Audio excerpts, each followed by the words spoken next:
എന്താണ് എമ്പതി എന്ന് പറയുന്നത്?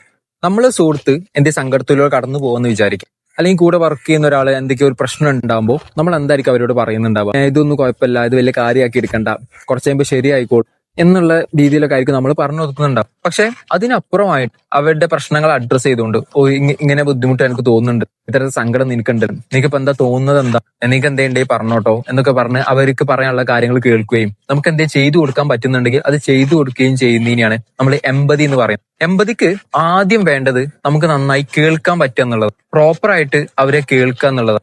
അവര് പറയുന്ന കാര്യങ്ങൾ മാത്രമല്ല, ആ പറയുന്ന കാര്യങ്ങളിലുള്ള അവരുടെ സങ്കടങ്ങൾ എന്തൊക്കെയാണ്, അവരുടെ സന്തോഷങ്ങൾ എന്തൊക്കെയാണ് എന്നുള്ള കാര്യങ്ങളൊക്കെ മനസ്സിലാക്കിക്കൊണ്ട് അതിനനുസരിച്ച് നമുക്ക് മറുപടി കൊടുക്കാൻ പറ്റുക എന്നുള്ളത്. അപ്പൊ നമുക്ക് നന്നായിട്ട് കേട്ടാൽ മാത്രമേ വ്യക്തമായിട്ട് അവർക്ക് മറുപടി കൊടുക്കാൻ പറ്റുന്നുണ്ടാവുള്ളൂ. അതേപോലെ തന്നെയാണ് വാലിഡേറ്റ് ദ ഫീലിങ്സ് എന്ന് പറയുന്നത്. അവരുടെ സങ്കടങ്ങളാണെങ്കിലും സന്തോഷങ്ങളാണെങ്കിലും അതിനൊക്കെ വാല്യൂ കൊടുത്തുകൊണ്ട് നമ്മൾ അതിനെ പുച്ഛിക്കുകയോ ചെറുതാക്കി കാണുകയോ ഒന്നും ചെയ്യാതെ, ജഡ്ജ്മെന്റലായി ഒന്നും കാണിക്കാതെ നമ്മൾ വ്യക്തമായിട്ട് അവർ പറയുന്ന കാര്യങ്ങൾ മനസ്സിലാക്കിക്കൊണ്ട് അവരുടെ സങ്കടങ്ങൾക്ക് വാല്യൂ കൊടുക്കുക എന്നുള്ളതാണ്. നമ്മളൊരു സോഷ്യൽ ബീയിങ് ആവുന്ന സമയത്ത് മറ്റുള്ളവരെ മനസ്സിലാക്കുക എന്നതിനപ്പുറമായിട്ട് ഒരു കാര്യം അവർക്ക് വേണ്ടി ചെയ്യാൻ പറ്റണം.